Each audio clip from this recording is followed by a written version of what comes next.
A day in my life as ayaya dito sa Korea. Korea la Trinidad Benguet. Pumunta nga pala ang yaya nyo sa Batis para manghuli ng isda. Sagana kasi ang Korea sa anyong lupa, anyong tubig, at anyong sayo. Charis! So ayan, hinagis na ni Yaya yung baniit niya. Naghintay lang ako ng 5 kilong oras. Ang hirap din pala manghuli ng isda. Ang init-init. Inyato-ngato ko ngayong baniit ko para dignan kung may kumain na sa apan ko. Kasi ano nga damangan ka, nagdakkel mo tabato bakla. So ayan, nainip si Yaya. Tinapon na yung tubig. Tapos, kinuha ko na lang yung mga isda. O, di ba walang kahirap-hirap?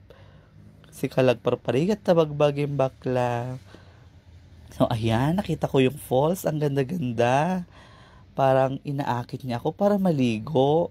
So, ang yaya nyo, hindi naman nagpapigil. O, di ba? Feel the feel. Feel the feel na sa falls. Sige, bakla, kumpormi ka. Makita na ka ni among mo. Kasi sayang ka danom. Nagkulag-kulag titpay ni Yaya, tagin enjoy, o di ba? Yung kalpasan na, nagtaray-taray mo't lang na pan nag-off ti danom di stairways to heaven. Bakla, kung kumpormi ka gami, madi ka pa'y nakakarkarok, sayang ka man ti danom. So ayan, bumalik na nga ako sa bahay namin. Siyempre, hiningal ako. Hanggang ngayon, hinihingal pa rin ako.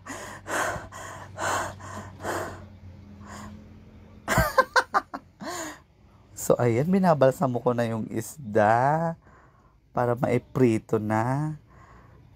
Lagi lang naman kami nagpiprito ng isda dito eh. Ayaw naman nila ng sinabawan. Sino ba yung tok-tok ng tok-tok dyan sa pinto? Nag-voice over ako. So, ayan, minamassage ko na yung isda para maiprito na.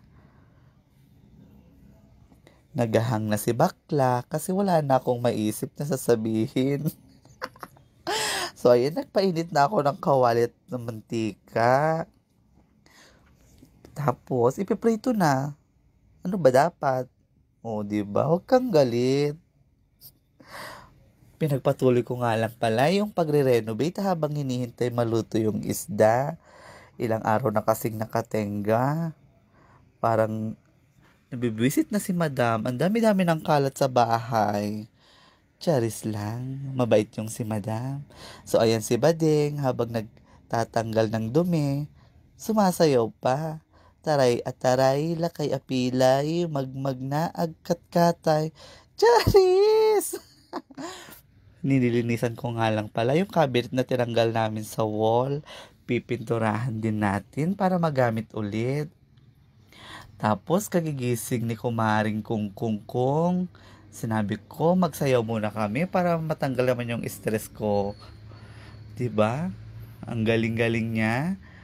Ang lamig sa Korea. Wow, wow, wow. Wala pang jowa. Wow, wow, wow.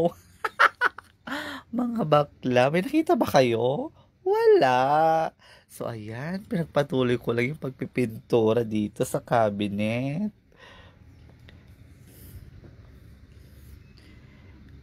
Ilalagay ko na nga lang dito sa baba yung cabinet kasi hindi ko na yun mababalik sa wall.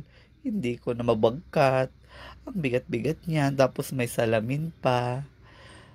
Parang professional naman yung bading magpintura. Ayan, pinasok ko na lang sa loob. Lalagyan kasi ni madam yan ng collection niyang mga pabango. Mamahalin pa naman yung pabango ni madam. Keme. So ayan, luto na. Kain na.